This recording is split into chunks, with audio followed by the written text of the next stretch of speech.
Okay, good. Not only are we sharing the pictures, but we are also recording them and putting them on YouTube for all to see.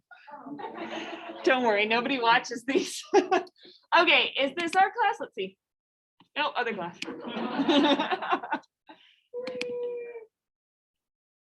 That's our class, right? That's race. Okay, so you guys had on those photography forms that you had filled out, you had 3 key arguments that you were trying to that you were making about your page. Do you remember this? Why don't you guys actually, for someone who has their Google Doc open, make sure one person in each group has that Google Doc open so that you can refer to these, because we're going to try and look at those 3 photographs that represent the arguments from your page. So we've got this one of Anya. We've got this one of Race.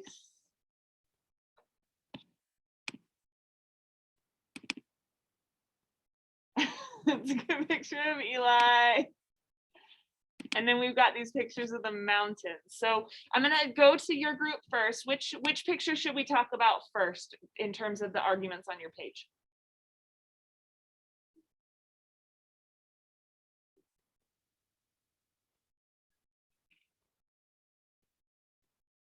It doesn't matter?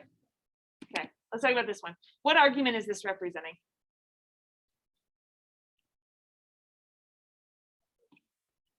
I think we need time to review, actually. I realize I'm putting you really on the spot. Okay, so what I want you guys to do is in your groups, review what the arguments from your page were and try and remember which picture you put to represent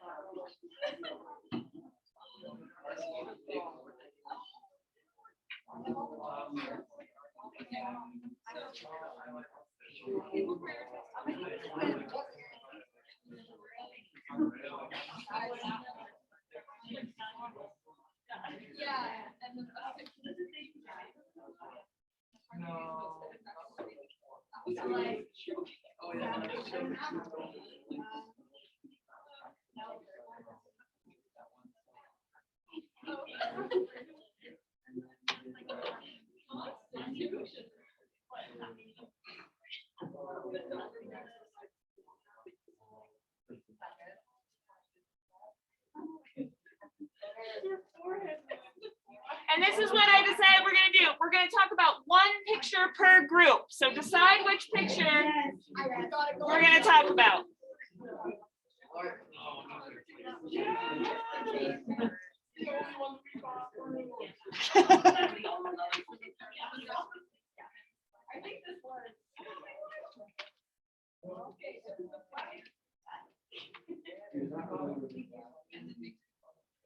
Okay, do you got it?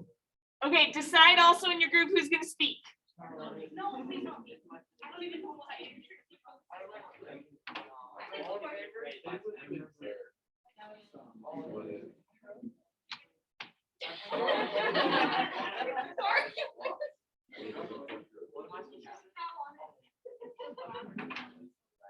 Okay, it looks like it was sort of like peer pressure to decide who was going to just talk. Okay, so back to this group. Which image would you like to talk about? Okay. Poor Eli not here, right? Yeah, okay. So what does this image, what argument from Sontag's essay does this image represent?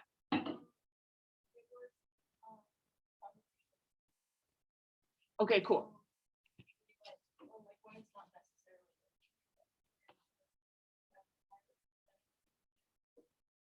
Oh, I see. Okay, awesome. So the fact that Eli is like clearly associated with these degrees from college is leading someone who maybe did not know about this assignment to believe that this is him who has achieved these goals, right? So anyone could stand in front of like a college plaque and say, a degree and say, yeah, this was me, I did it. And because it's photographed, it seems more true than if Eli just said it out loud. Like Sontag would say, we're inclined to like mistrust writing and distrust like what people say about themselves more than we are with photography, because there's something about the visual image that feels like evidence to us. All right, awesome. Let's go to Carson's group over here. Which image should we talk about? That one. Yep. Okay. Good, I'm glad it's this one. So, this was his photography power one. Yeah, And we decided that this is a form of blackmail. yeah. And therefore, by being in possession of this photo, you can humiliate Carson.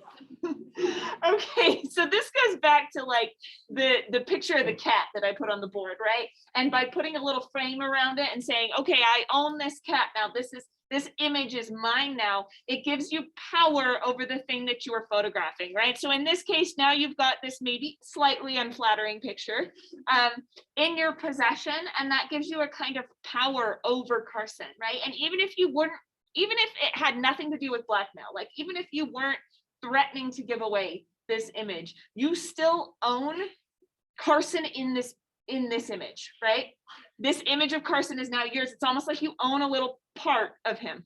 I feel like we have to at least look at him. We don't have to talk to him. We need to look at him. Amazing. Aw. Wait, I have to go back to this. Yeah, we will.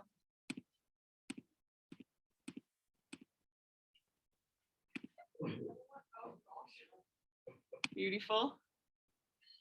Beautiful. Which one is this reference? Which argument is this about?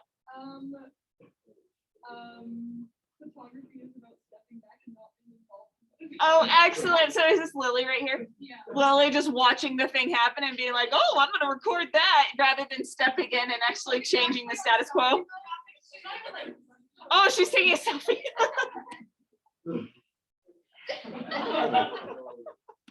That's all. All right. Okay, which group is this one? I can't tell. Okay, which one should I talk about? Yeah. That one. All right, what's the argument? Photographs are worthless, Okay.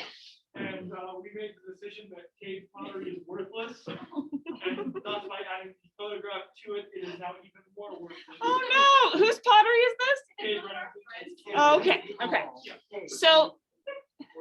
So let's pretend that Cade is a famous artist.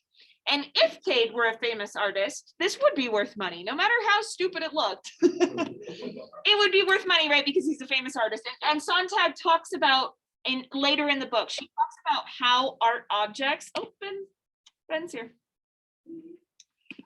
She talks about how art objects can have value because of like the reputation that they have, right? But you guys are exactly right. By taking a picture of the thing now, it not only suggests that the picture of it is valueless because the picture is not the art, but it also devalues the object that you're taking a picture of.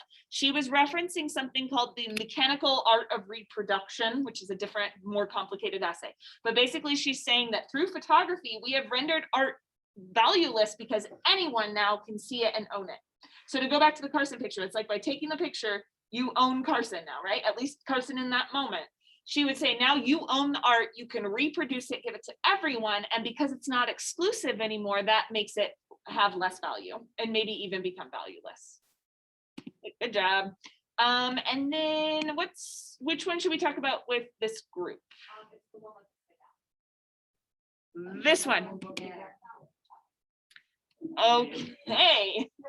So this one's for arguments that just like other art photographs is perfect the world in a way. And like just from experience looking at art, it's very abstract, but it can be abstract. Yeah. And reading art. Okay, excellent. So this is talking about this idea that Sontag has then, that we tend to interpret photography wrongly. I don't know why that was hard for me to say. We look at a photograph and we think of it as truth and as evidence that something happened, like Eli's photograph, right? But really, what Sarah's saying here is we need to interpret photography like art, which means that it can be abstracted and it can be the representation of the photographer's like own perspective, right? It doesn't necessarily mean that Aiden was really walking on the ceiling. You know, we can't take it as factual evidence all the time. All right, and then there was one more group, right? Oh, yes. Okay, which one should I look at? Choose the one where you can see the. This one? Okay.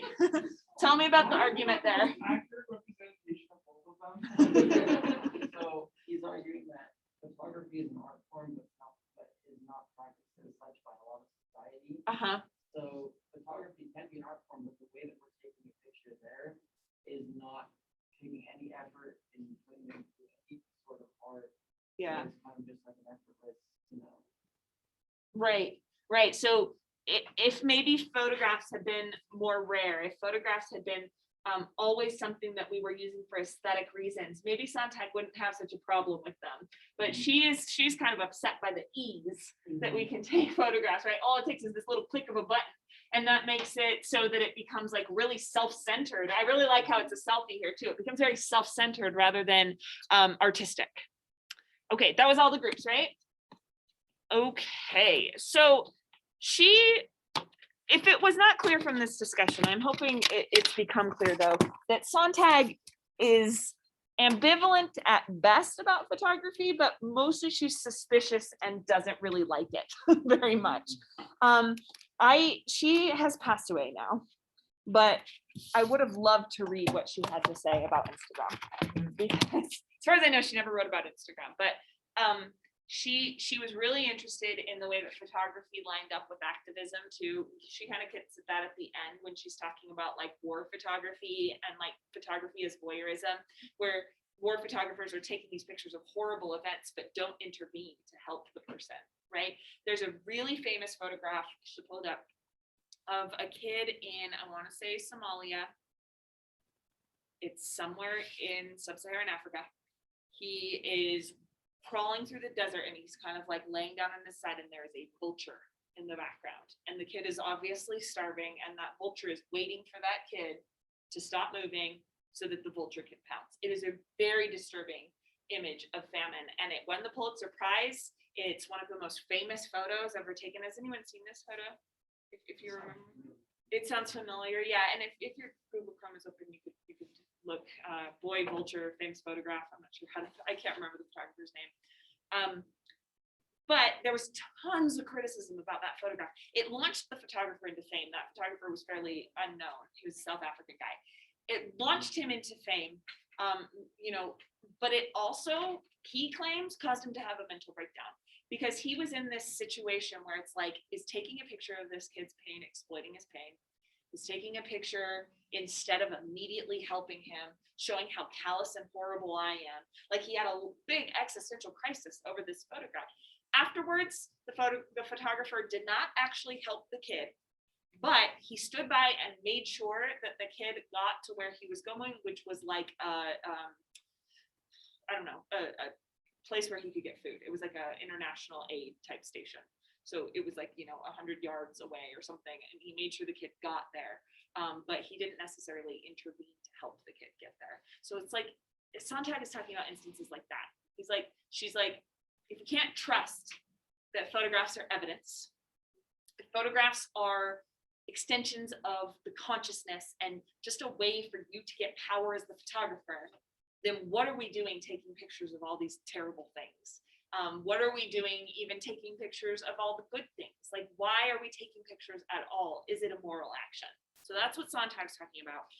But there are plenty of amazing photographers out there who would defend the photography, obviously, to death. Like, posting on social media or not, photography is a legitimate art form. We can be moved by photographs. We can find themes in it, like all of that good stuff. So there's another guy named Robert Adams, who's a photographer, and then he wrote a lot of essays, who loves photography. And I'm just giving you short quotations from him.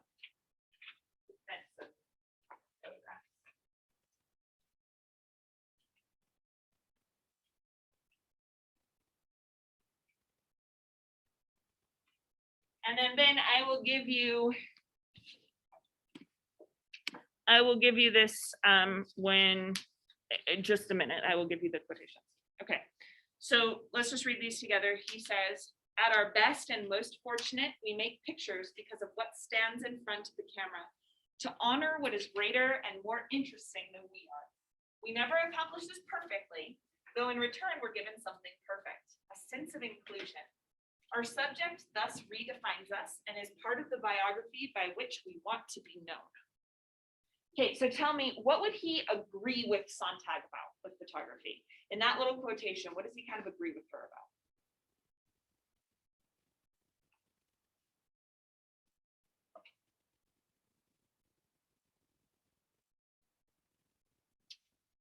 Yeah, Madison.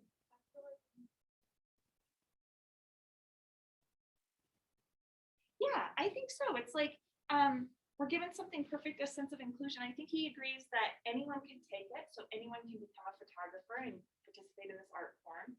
I think he's also talking about that idea that it's a defense against anxiety. Remember how she said that? It's like you take photographs on vacation because you're uncomfortable being in that place, but you can exert control by taking the photographs. I don't think he'd argue with that. It's like it does give you a sense of inclusion with your surroundings. Is there anything else in that little quotation that he seems to agree with Sontag about?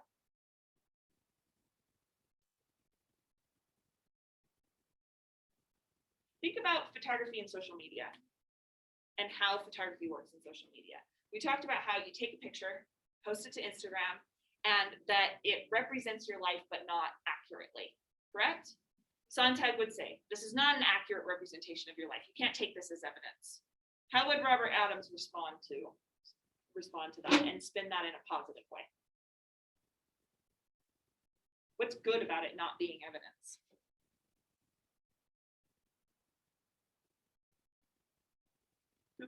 So when he talks about to honor what is greater and more interesting than we are, it's putting a spin on your life that makes you seem like it's also a defense against anxiety. It's not only convincing other people that you enjoy your life, it's convincing yourself that you enjoy it.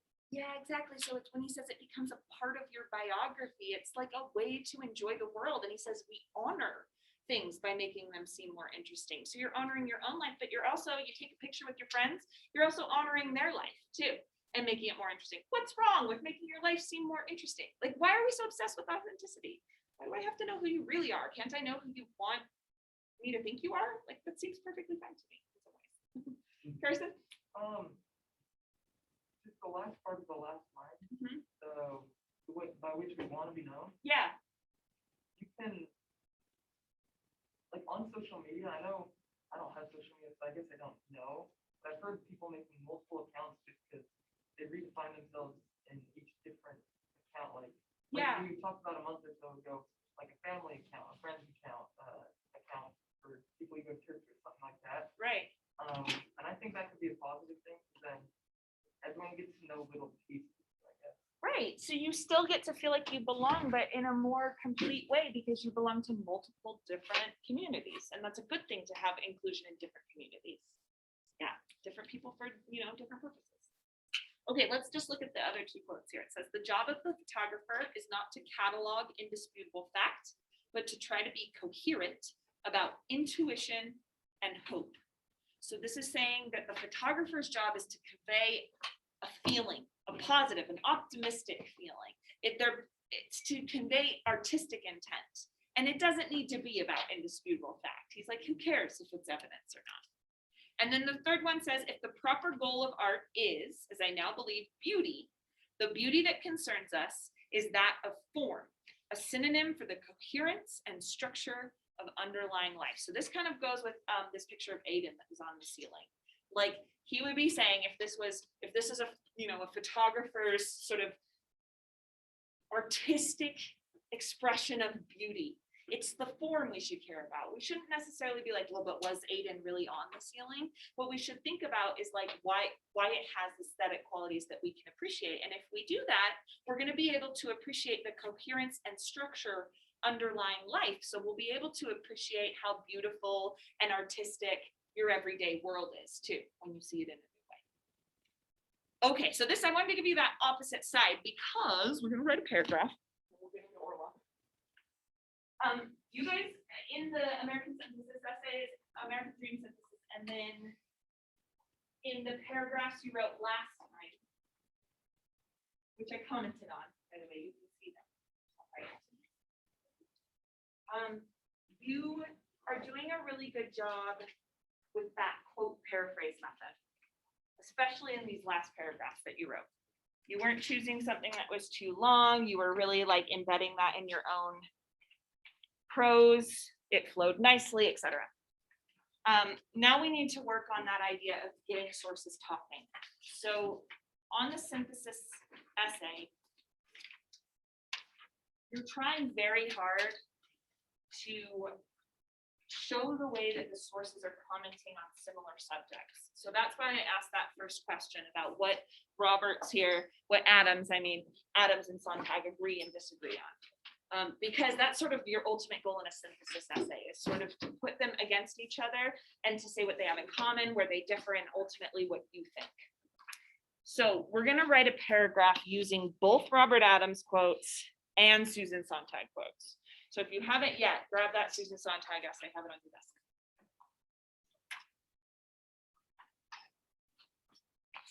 Where are my notes for class though?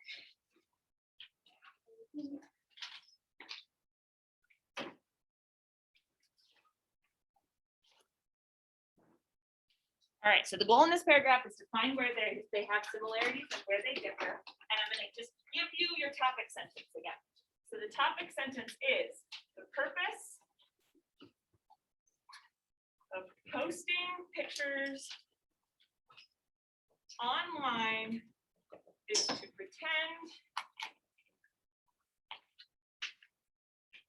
your life is better than it really is.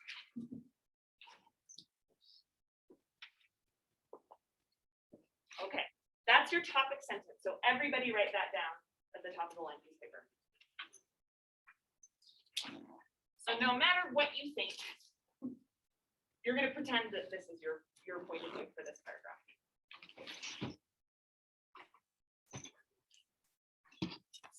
And I will write that for you in the chat box here in a second. And then we're going to remember the good structure for a paragraph. You're going to explain your topic sentence. You're going to include evidence. And in this case, you are going to include evidence from both Sontag and Adams. You're going to use that quote paraphrase method to embed your short quotations. And then you are going to conclude the paragraph by talking about how the evidence proves your topic sentence.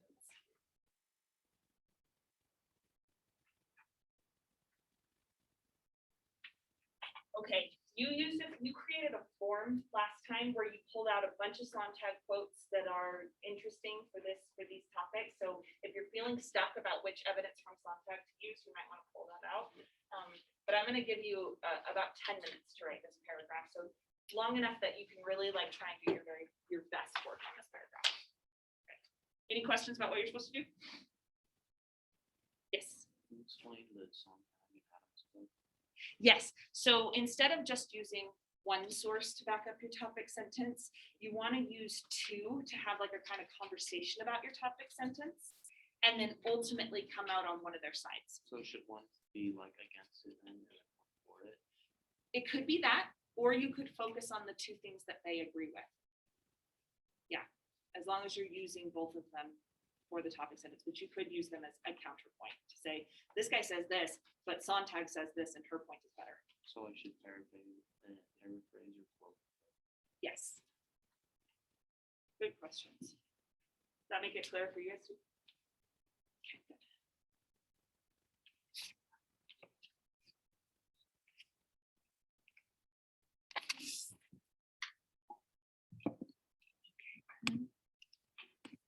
What are the quotes from Robert Adams?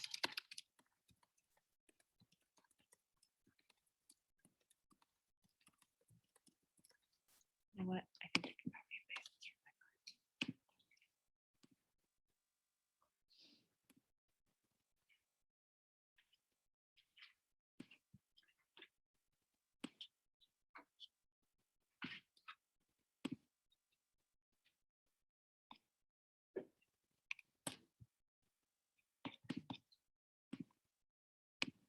And then your topic sentence is.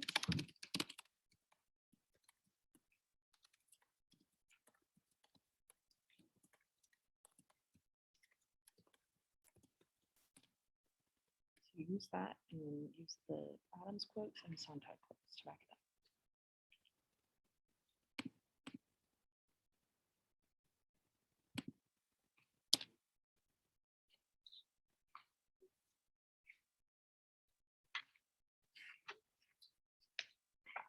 I'm gonna do this with you so that you can see an example.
Yes.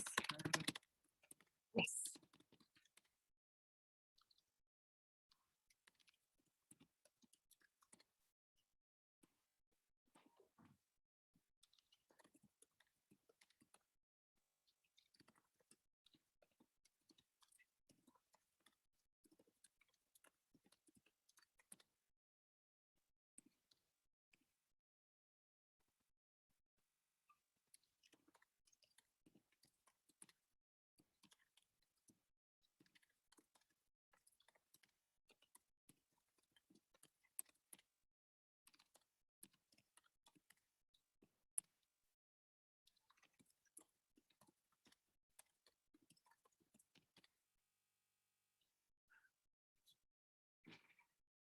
Okay, I want to show you an example of this.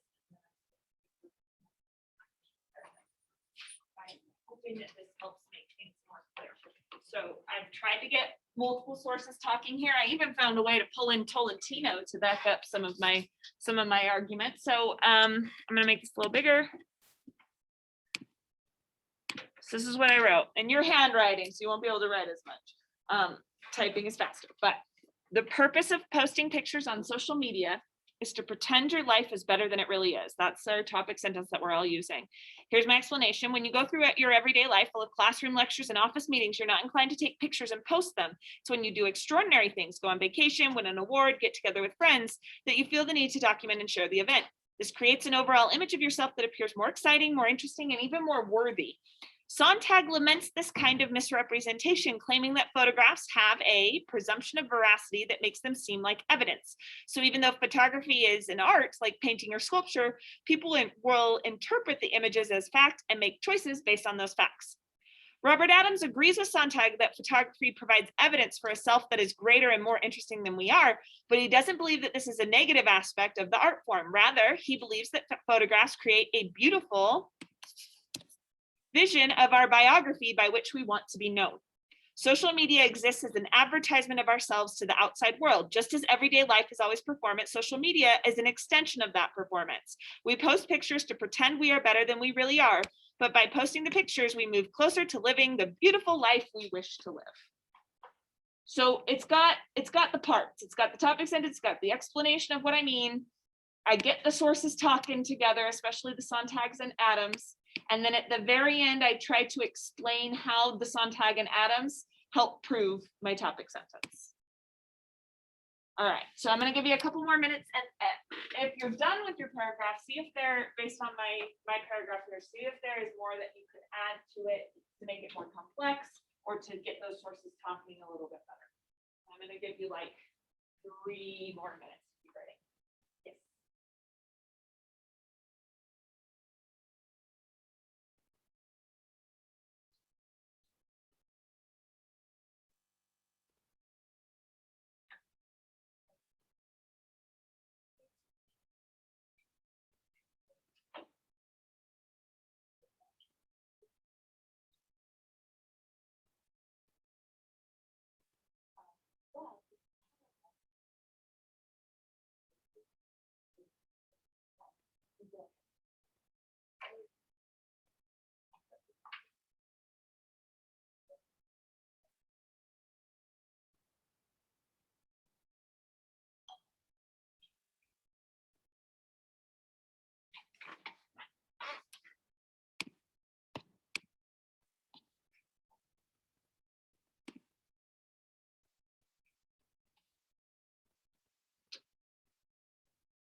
So, Ben, now that you've seen my paragraph, you're trying to write a synthesis paragraph with this same topic sentence. So try to use the Robert Adams quotes that I gave you and stuff from your Sontag's essays from last time to create that synthesis.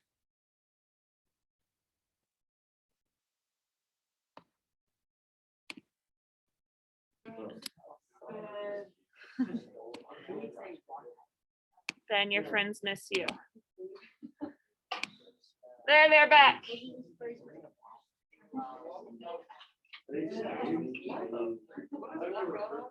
Walk out on is like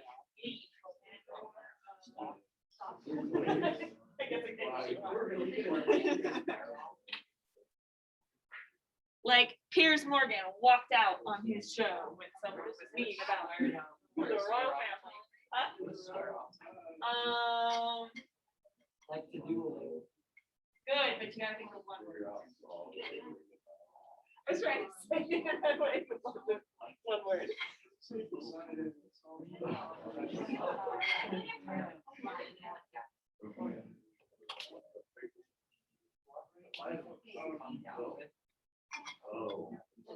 So then what you're trying to do right now, if it wasn't clear, is in the chat box, you are putting single literal words that can stand in for these idioms. And by the way, stand in for is an idiom.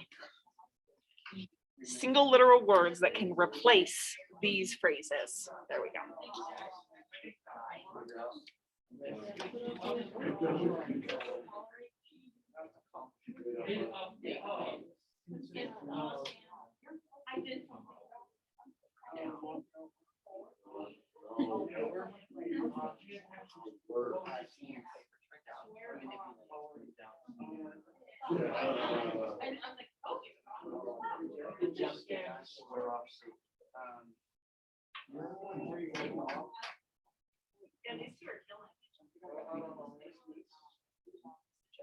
Oh my, I'm out of.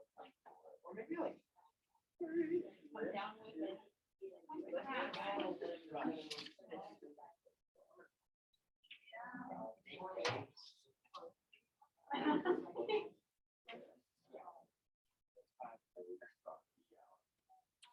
We're done.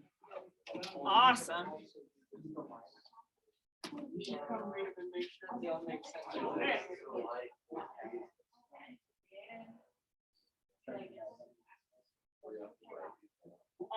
be more consistent.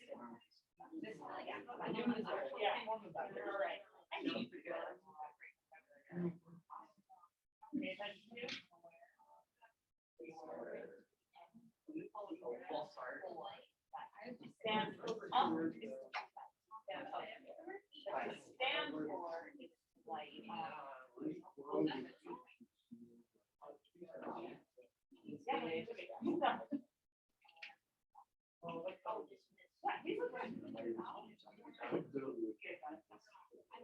Oh, and I mean, it's totally my fault. But I didn't know that we had. So that was my fault. Because I had to choose the due date on that thing. I've never heard. And just to be sure, bring the like, it just for like.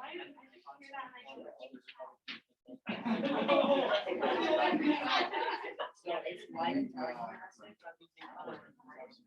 It's your own argument. Or you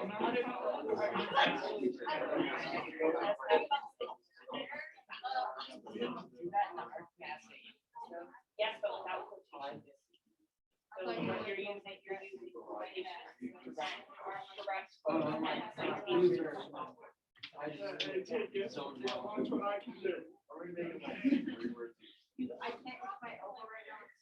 okay, how'd you do? No, we're using not. Two more columns. All right, I'm gonna give you one more minute. You don't have to finish them all.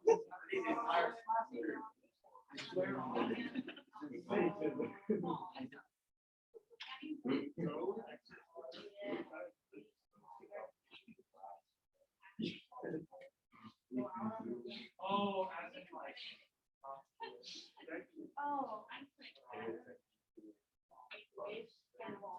What's make wins? Make waves is like, yeah, Okay. yeah, I make it trouble. I'm trying to think of other idioms. Being the squeaky wheel. Have you heard that one? Squeaky wheel gets the grease. No. Squeaky mouse gets the cheese. I don't know.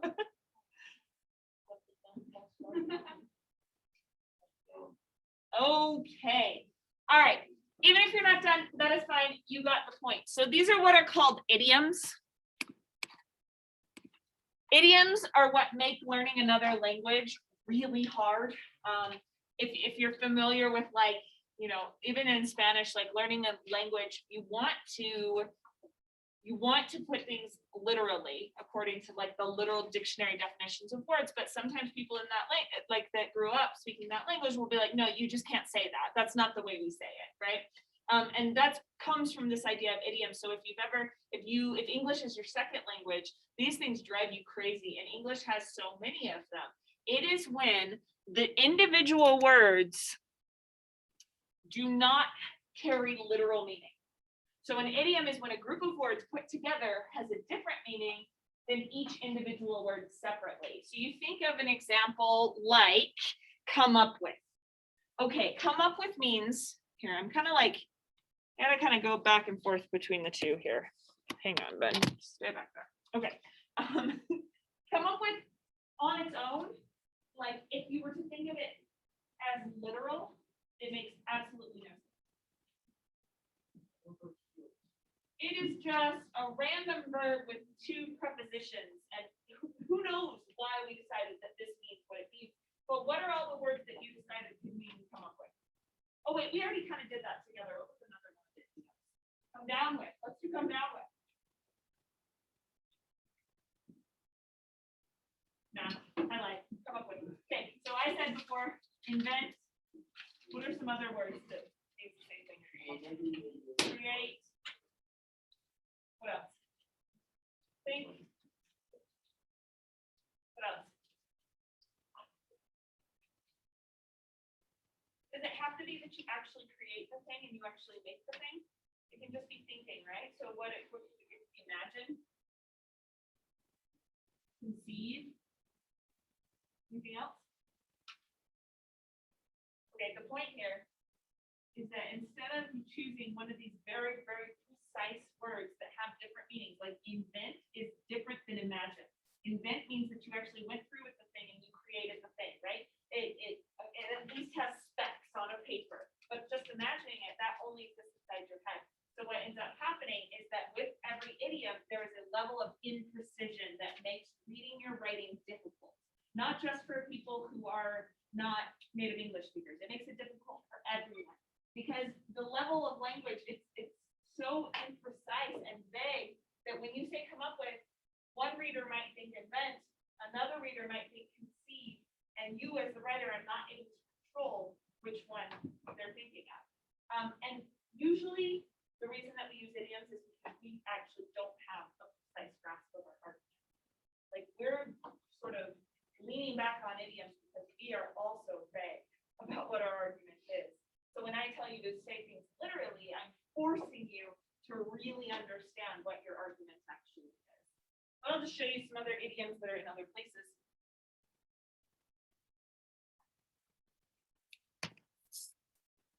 Here's some British idioms. Pup one's clogs. They went down a treat. That went down a treat. Take the Mickey. Anytime I watch Great British Bake Off, I'm like confused half the time about their idioms. It's so fun to watch those though. and Yeah. just like, once you figure out what it means, just be like, oh, okay. Yeah. Here's some Australian ones. As cook as Rookwood is seriously ill. That's interesting. I like cark it to die. You cark it. And I also like face like a drop pie. That's a great. That's a great. So if take the Mickey and this one means to tease, in Canada, if you said take the Mickey, it means here, have this flask and have a drink, right? So it's one of the ways that these idioms can become so confusing. So from here on out, as much as we can, we're going to try to avoid using idioms, just like George Orwell advises us to do, because they make our meaning unclear, they have multiple meanings, because you can use one word where multiple will do, and you will sound smarter as a writer. Idioms are very informal usually. And then that last one, we do not need to get into. Okay, so we're going to try and find the idioms in this. I just want you to tally them up. See how many idioms are in this little paragraph.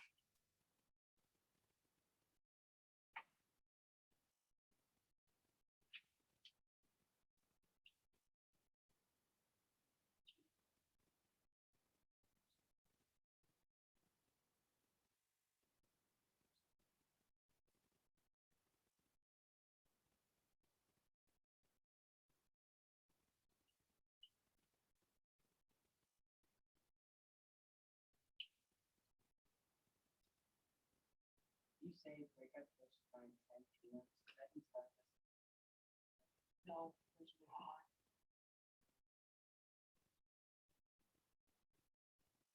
Oh, but that broke up my count. Yeah. More than 10.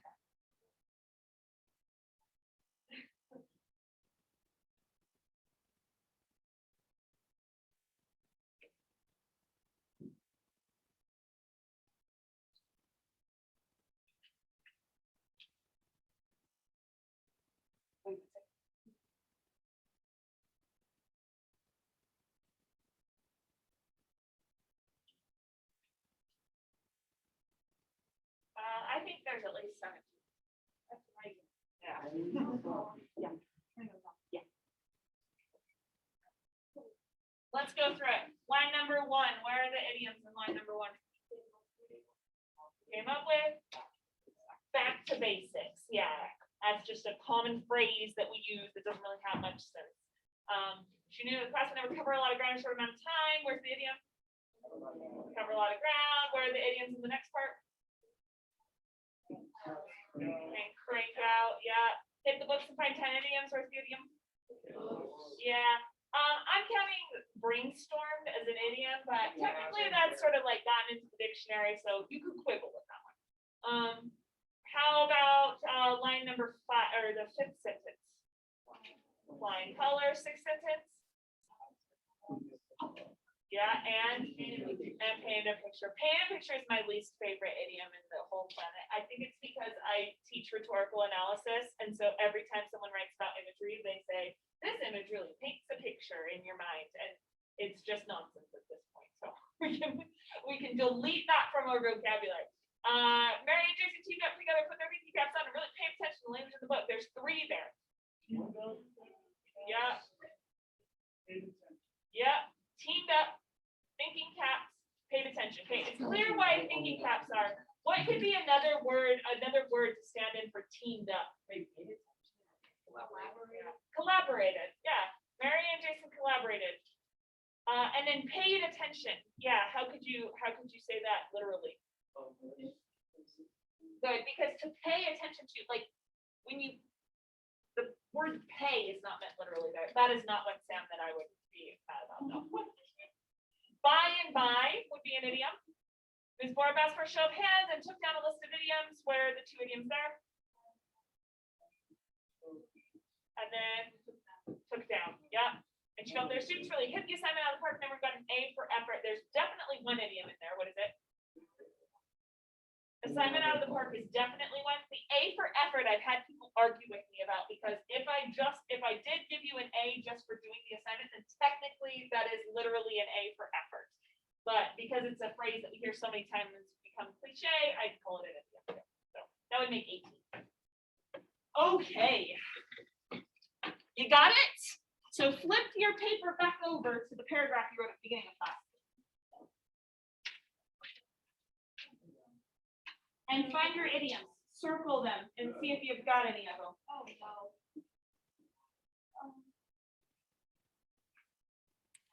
Anything that doesn't mean it literally.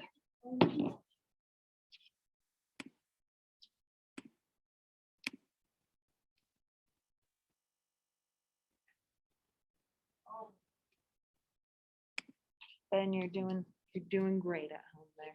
So look now through this paragraph you just wrote, the one that you posted in the chat, and see if there are any idioms in that. I will tell you there is, because of booster and think higher of you. Those are both idioms. So see if you can find anywhere where you're not using literal language in your paragraph.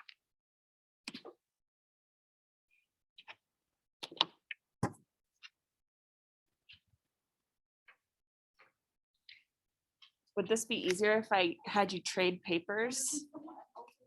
Yeah, if you want to, trade papers with someone, see if they can find your idioms. Okay, Ms. Burrow, Yeah. my question is, can you read through this and see if I circle things that weren't idioms? Yeah. I was kind of. Sure. Can I circle it? Contains imagery is okay. But the others, yes, they are idioms. touches on this in any of Yes.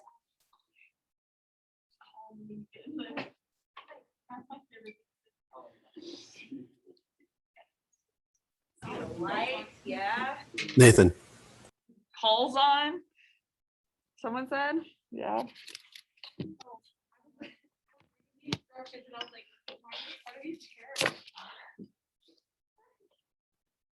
Nathan had a good one. Social battlefield. Battleground. Battleground, sorry, I'm sorry. Got wrong.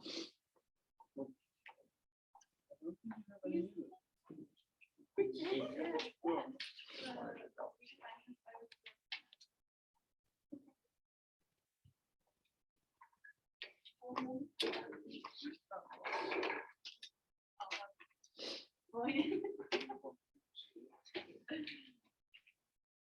forgot to do the oral notations. I'll get those in there.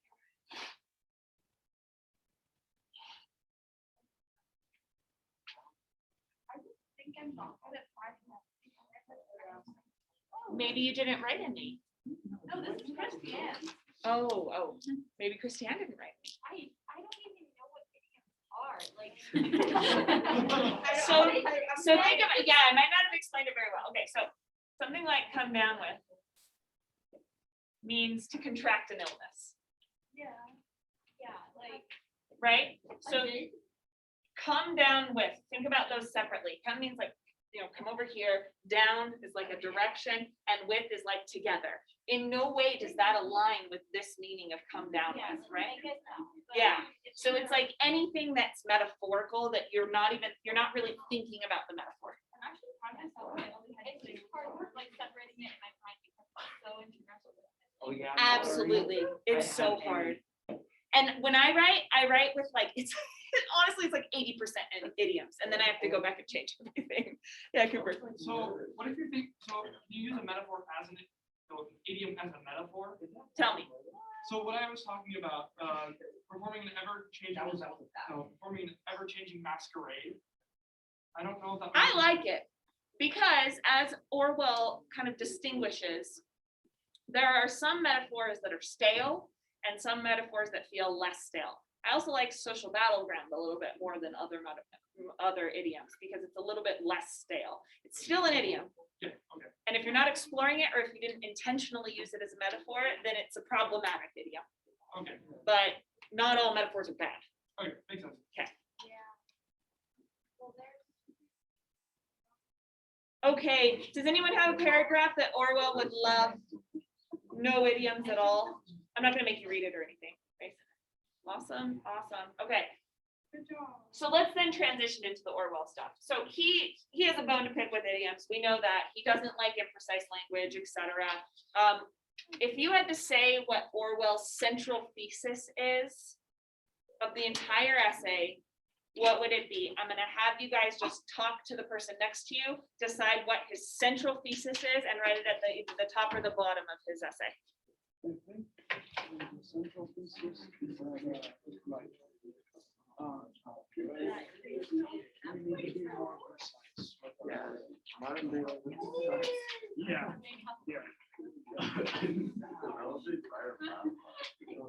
Modern day language does not. I would always. So when you're thinking of his thesis, think about what the problem is and why it's a problem. Okay. Writing Orwell's thesis. Oh, okay.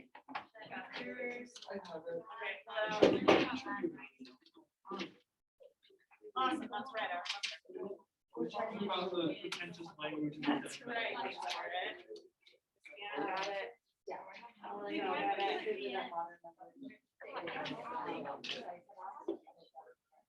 Sarah got it.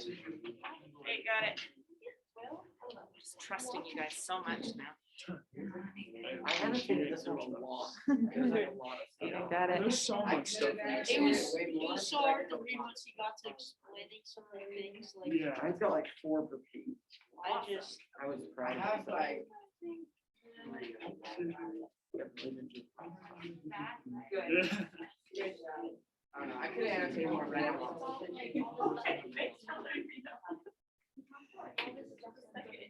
to. Hence into this one. Ben, I love Really you. trying to figure out what it's like. Yeah. Very nice. What'd What'd you say? I said, very nice. I still don't hear you, but okay. Hello. Okay, tell me now, what is his thesis statement?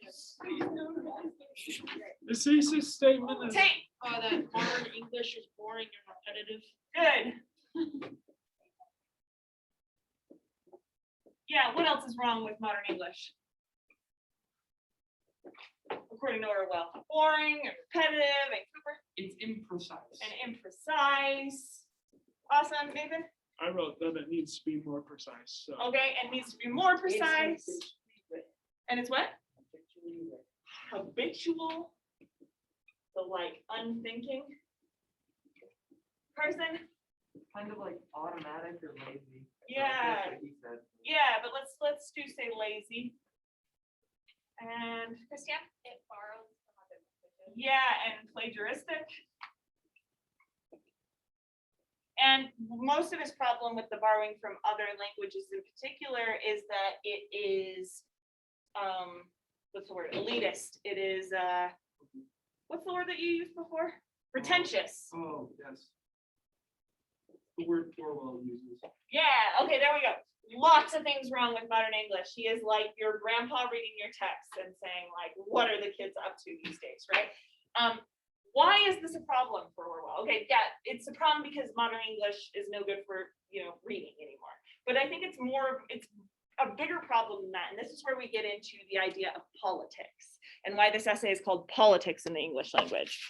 So what is the real problem with the English language going so far downhill? Cooper? So, like the third or fourth page into it, he talks about how the words no longer mean what they actually mean. He says the word fascism now has no meaning except insofar as it signifies something not desirable. Yeah. And he goes on to talk about how it's the same for democracy, socialism, freedom, patriotic, realistic justice, and all that. They no longer have the meaning which they actually mean. It's just, this is patriotic, this Yeah. is socialist, this is fascist. So why would that be a problem if we can, doesn't language evolve and then we can kind of decide on new meanings and why would that be an You issue? no longer have a clean definition, and when you actually need, in something like government politics, you need to be able to understand what a person is talking about. So now you can call about 30 things a fascist regime, even though none of them actually abide by the concepts of fascism. Okay, So cool. you don't understand what anybody is saying. Right, good. So it's like, I love his examples of fascism and democracy because it fits so well, especially into last year when there was like an election sort of on the horizon. When you think about socialism, for example, that's the word that's thrown around the most now. Fascism, yeah, actually fascism gets thrown around too, but socialism gets thrown around a lot. And different people are accused of being socialist, right? What percentage of those people that use the word socialist do you think really knows what socialism is? Do you really know what socialism means? Are you confident in your definition of socialism? It's a really complicated issue. It's way more complicated than people use. Yeah, or communism too. And so it inhibits communication between groups in the same way that we've been talking about with like online allegiances. You put out one word, hey, this guy's a socialist, and suddenly you've been able to divide everybody politically, when probably nobody that's arguing about it knows what it means. What else is the problem here with language going so awry for Orwell? It like desensitizes it, so like when someone actually is a fascist or socialist, you're like, not really. It's like the boy who cried wolf. Oh, totally. I'm gonna put that up here. Boy who cried wolf. Yeah, it's like when we have changed language into this thing that is so imprecise and so pretentious, it's like you're suggesting that everything is of this much importance. That makes it seem very unimportant. Yeah, okay. Anything else that he's saying is wrong with this? All right, let me point you to the beginning of the essay where I think he talks a little bit about what's wrong with it. So look in the second paragraph. No, let's just start in the beginning, actually. English is in a bad way. All right. And it says, but it is generally assumed that we cannot, by conscious action, do anything about it. So basically, he's saying that language acts on us. We don't act on language. So language changes and we sort of like change with it. But he's saying we assume that we can't do anything about that. Our civilization is decadent, and our language, so the argument runs, must inevitably share in the general collapse. So he's attacking a counter argument here that says that the reason that language is so bad is because culture is so bad. And so of course the language is going to be bad. I hear this argument all the time in the faculty room. Of course your writing is bad because online is bad. Online is bad writing. So of course you're going to have bad writing, right? It's that kind of like culture then creates how you speak. But he says it follows that any struggle against an abusive language is a sentimental archaism, like preferring candles to electric light or handsome cabs to airplanes. So he's like, we can't, some people think you can't argue against how bad language is because it's like, it's inevitable and you should accept the change. So this would be like the person who texts a lot being like, we shouldn't use periods anymore. They're aggressive. So let's accept that change and move on and not use them anymore. And here is where he sums up the counter argument. He says, underneath this lies the half-conscious belief that language is a natural growth and not an instrument which we shape for our own purposes. So it's like we're just passive, kind of like in the face of this powerful thing called language. But he's going to switch that up, and he says, now it is clear that decline of language must ultimately have political and economic causes. It is not due simply to the bad influence of this or that individual writer, but in effect can become a cause, reinforcing the original cause and producing the same effect in an intensified form, and so on indefinitely. So what does he mean right there? Yeah. I think the next sentence where it talks about how a man starts to drink because he thinks he's a failure, but then becomes even more of a failure because of his drink. Yes. Yes. So how does that work in terms of language? So in terms of language, I think it would mean, so let's see, people expect the language to be bad, so they don't try and improve it, but then the language gets worse, so then it immediately goes back and creates that cycle. Like a kind of self-fulfilling prophecy, right? Okay, let's say I've got a word then like cat. That's a pretty precise word. Yeah. Right, we kind of know what a cat is, right? Do we? So close your eyes and think of a cat. You got your cat? I'm thinking of it. Is it so cute? No. Oh, interesting. It's What color is it? Like an awkward. It's like orange. Okay. Is it fat or skinny? Built. So, is he fluffy or is he sleek? Has anyone pictured a tiger or a lion or? I'm picturing a demon cat that we have in our book. Oh, okay, so a personal experience with the cat. Okay, cool. Open your eyes so you don't have to describe this cat anymore. Is cat such a precise word anymore? No. Like, have I actually, when I say, oh, it's a cat, have I actually told you what that cat is? Like, not totally. You've got a category in your head that says, this is what a cat is, right? Now think back to like, okay, you're like a caveman. And we're inventing language for the very first time. And someone says this term cat, and you point at, I guess this is a caveman with domesticated cats. Oh. You point at the saber-toothed tiger and you're like, cat? And someone else is like, no, not cat. This is a cat. But scientifically, a saber-toothed tiger and a domesticated cat are both cats, aren't they? Yes. Like they're big cats and small cats, you know? So at some point in our language, none of you thought of lions or tigers first. At some point in our language, we have decided that the category of cat includes all those different images of cats that you thought about. It includes gray cats and brown cats and tabby cats and scraggly cats and swole cats and malnourished cats and all of it. So because we've decided that that's what it means, now this has affected our brains. Here's our brain. So the word cat has gone in here and made some category in our brain that makes it so that we don't think of lions or tigers, that that is something different.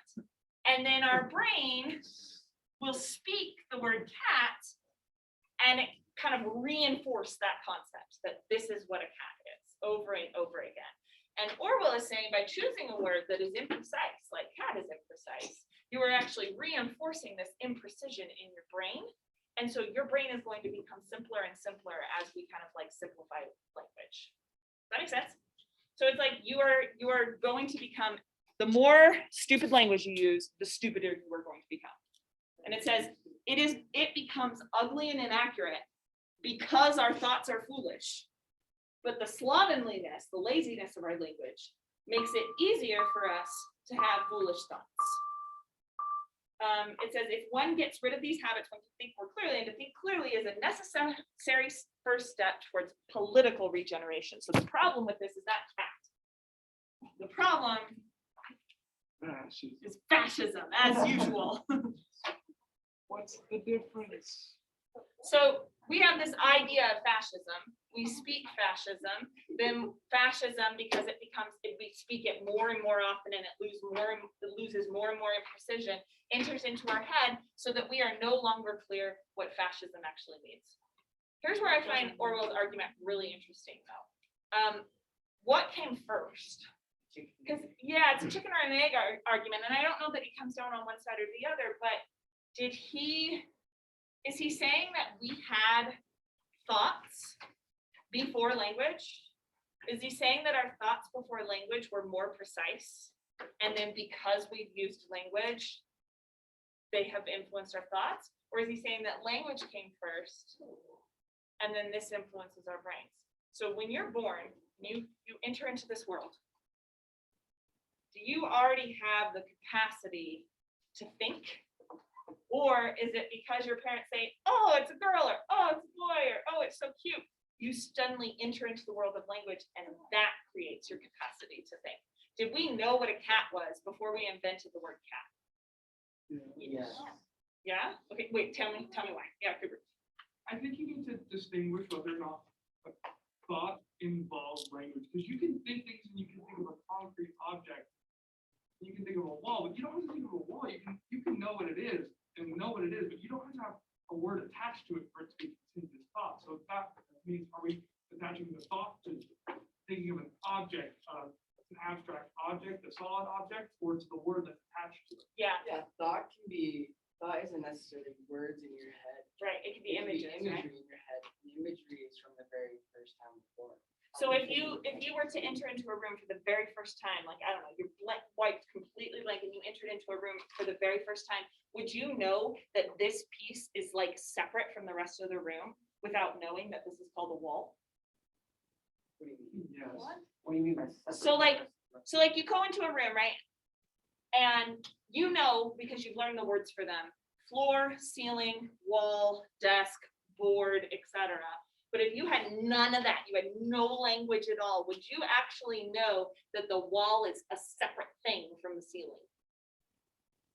Does that make sense? Well, Yeah. different materials. Well, people wouldn't, I mean, you go back far enough anywhere, and they'd have to be deconstructed to know that in the first place. Yeah, The only reason we know is told that, or that build it ourselves. so then it's the opposite So of the what you first said, they right? would have to deconstruct it or build it themselves to understand that. Exactly. And can we deconstruct things without language? Yes. Yes, okay. Tell me how. Move your hand and deconstruct. So if I look at my hand, can I say, if I didn't have the words for them, like I'm a little baby and I don't have the words for them, do I know that fingers are separate from palms? Or do I learn that because I have separate words for them? To deconstruct it. I mean, a baby can't talk, but boy can, a baby, like, rip my room to shreds if they want. Yeah, but what is that? What do you mean? Oh, you don't have to have language to act. Yeah. I think that's true. I think that's true. You don't have to have language to act. There's lots of there's amoebas that can act, right? But you have to have language to understand.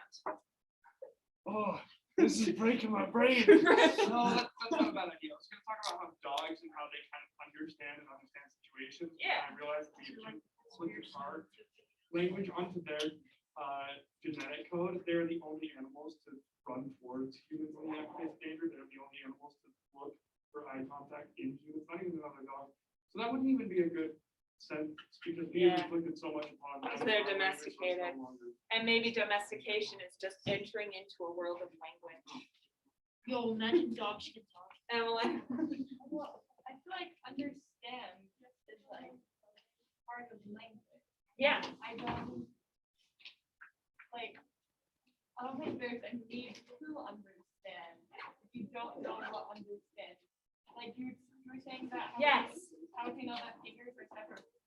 You wouldn't know that they are fingers, you wouldn't know it's a palm, you would just know it's a thing that's right in front of you. it's just this thing, and I can use it, like Sam said, to destroy the room. You know, I can act on things, but I don't necessarily understand the concept. Okay, yeah, Nathan. I would disagree just because of the fact that, like, if we look at, because Cooper brought up the dog thing, if we look up, like, in nature, a bear can distinguish what's food and what's not, and what is a predator and what's not, and like, a deer can associate that a wolf means not good, and I think that's, in a way, understanding. Because Yeah, it doesn't look at it as, I don't know what that is, but it's in front of me. It looks at it and associates it with death. great point. So without the concepts built into their head that this is honey and this is a berry, they just know this is food, but that's still a concept that exists without language.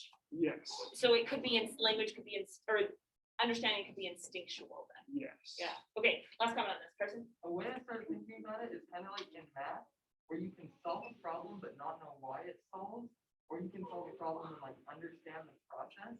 So in my opinion, you can act on something, like destroy a room with your hand and just know that, like not really know why, just know that it happened. Or for like a higher intelligence, you need to be able to understand which language then comes in and plays a part of it. Okay, so then it's like language might not have to play a part in knowledge, but it must, like Emily was saying too, it must play a part in understanding. Okay, so this is what Orwell's talking about. I know it doesn't seem like this is what Orwell's talking about, but he is talking about this kind of loop, right? He's talking about how certain concepts will create categories in your brain. And so when he says it's habitual, it's unthinking, he's pretty pessimistic then about the idea that we could suddenly start thinking clearly. If we've been introduced into this world of fascism where we don't actually know what fascism means, are we ever going to be able to reestablish that clarity of thinking in our heads? Okay, next time we're going to talk about how this applies to social media. I swear it does. This evolution of language and how it either moves away from precision or towards precision. And then we're going to be working on your social media synthesis essays in class. So there's an assignment for next time that asks you to come up with a thesis statement and an outline. I think the instructions are really clear, but this is the first time I'm doing this assignment, so they might not be. So if there's any questions, let me know. Send me a reminder or something, and I'll go in and make sure to clarify it. Yes. Do you want to collect it? Yes, thank you. Yeah. Sorry, I know, put that away. I want your paragraphs so I can get them comments. But I got the Orwell annotation. I still want it.